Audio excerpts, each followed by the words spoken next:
Hello दोस्तों, हर इंसान के 3 चेहरे होते हैं, हैप्पी, सैड और एक ऐसा चेहरा जो वो कभी नहीं दिखाता। आज की स्टोरी भी इन्हीं 3 चेहरों पर बेस्ड है। आज की स्टोरी में प्यार है, जलन है, मर्डर है।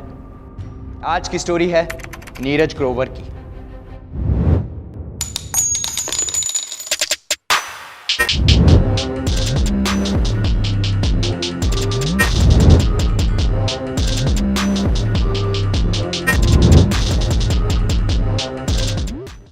मरिया सुसैराज, जो कि एक 24 साल की साउथ इंडियन एक्ट्रेस थी, जो कि फिल्मों में छोटे मोटे रोल किया करती।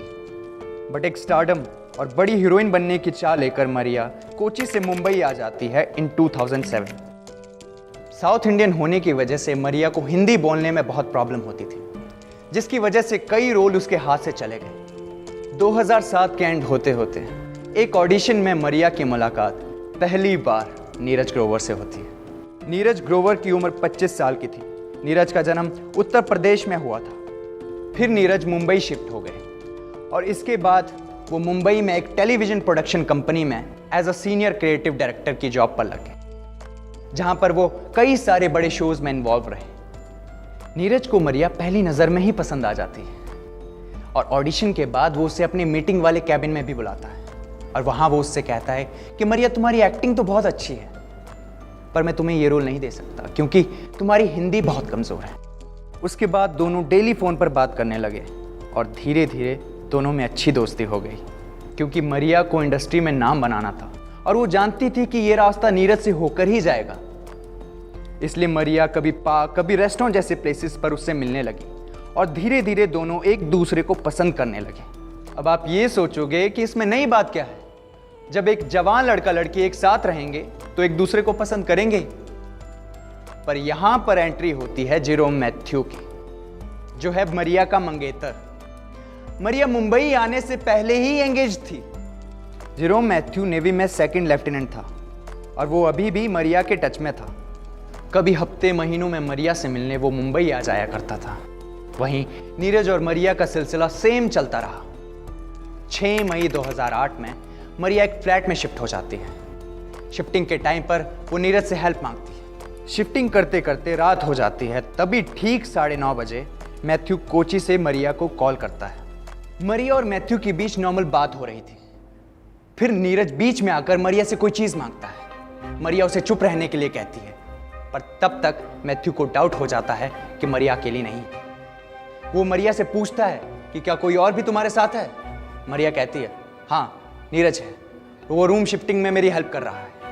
लेकिन मैथ्यू, जो कि शुरू से ही शक्की किस्म का था, उसे यह पसंद नहीं आया कि मरिया किसी और के साथ है। फिर मैथ्यू ने कहा कि रात बहुत हो गई है, तुम उसे घर भेज दो और बाकी का बचा काम सुबह कर लेना। मरिया बात कर कर फोन कट कर देती है और यहीं पर नीरज सबसे बड़ी गलती करता है।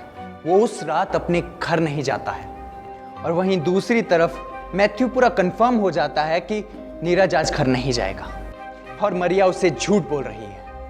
यही सोच सोचकर उसे बहुत गुस्सा आता है और वो रात को ही पता करता है कि कोची से मुंबई की पहली फ्लाइट कितने बजे की है। 7 मई की सुबह 7:30 बजे मैथ्यू मुंबई एयरपोर्ट पर पहुंच जाता है। फिर 10 बजे के आसपास मैथ्यू मरिया के एक फ्लैट पर पहुंच जाता है। फ्लैट पे पहुंचने के बाद वो उसके घर की डोरबेल बार बार बजाता है,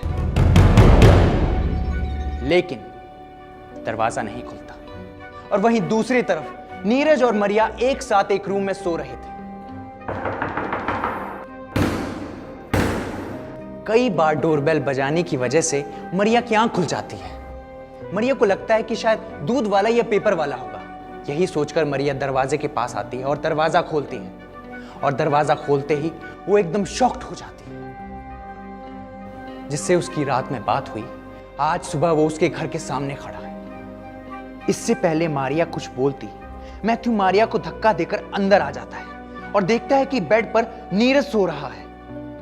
मरिया उसे समझाने की पूरी कोशिश करती है कि जैसा तुम सोच रहे हो वैसा कुछ नहीं है। यही सब आवाजें सुनकर नीरज भी उठ जाता है। फिर नीरज और मरिया मिलकर उसे समझाते हैं कि जैसा तुम सोच रहे हो वैसा कुछ नहीं है। लेकिन मैथ्यू का गुस्सा इतना ज्यादा बढ़ गया था कि वो किचन में जाकर एक चाकू लेकर आता है और नीरज को कई बार चाकू से अटैक करता है। चाकू से अटैक करने की वजह से नीरज की वहीं पर मौत हो जाती है और वहीं दूसरी तरफ मरिया सब खड़ी रहकर देखती रहती है।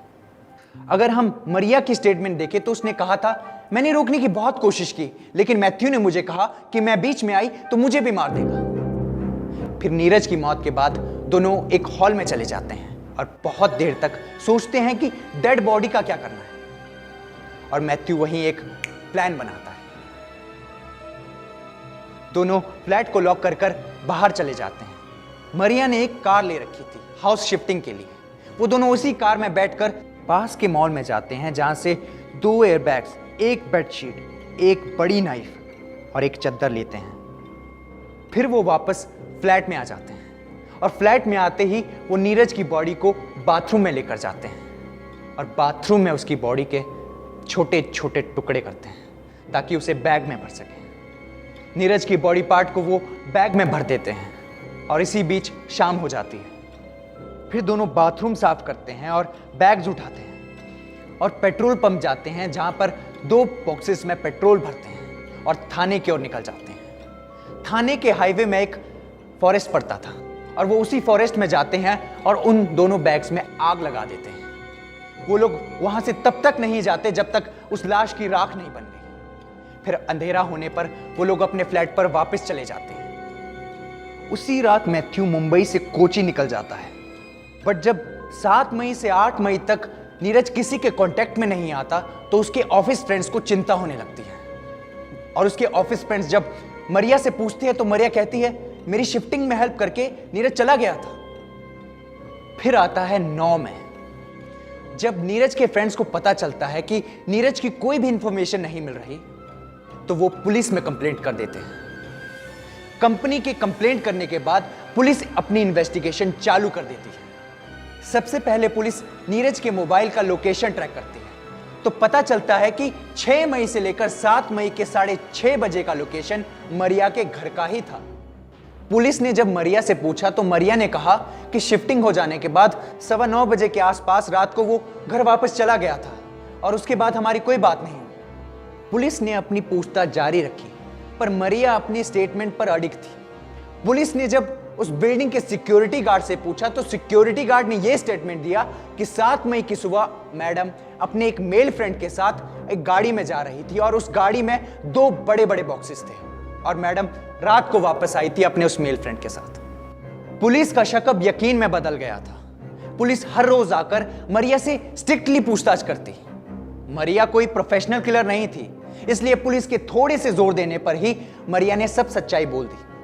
पुलिस की एक टीम कोची जाकर मैथ्यू को अरेस्ट कर लेती है और मरिया मैथ्यू को देखकर अपना सारा स्टेटमेंट चेंज कर देती है और सारा इल्जाम मैथ्यू पर लगा देती है। हालांकि मैथ्यू ने कभी अपना गुनाह कबूल नहीं किया। फिर 2011 में कोर्ट का फैसला आता है जिसमें मरिया को सिर्फ 3 साल की सजा मिलती है, जिस पर कोर्ट का कहना था कि मरिया ने मर्डर नहीं किया, सिर्फ सबूत मिटाए हैं। और वहीं मैथ्यू को 10 साल की सजा मिलती है, जिस पर कोर्ट का कहना था कि मर्डर प्री प्लान नहीं है, जो भी हुआ वो गलती से हुआ। और इस फैसले पर नीरज की फैमिली नाखुश थी। दोस्तों, क्राइम होना और क्राइम होने से रोकना दोनों ही अपने हाथों में होता है। मैथ्यू मुंबई किसी को मारने नहीं आया था, पर जलन में आकर एक नॉर्मल इंसान ने भी क्राइम कर दिया। इस वीडियो का मैसेज आपको डराना नहीं है, बल्कि आपको सच्चाई से रूबरू कराना है। तो मिलते हैं आपसे ऐसी ही किसी क्राइम स्टोरी के साथ। अगर वीडियो पसंद आई तो लाइक कीजिए, शेयर कीजिए, सब्सक्राइब कीजिए।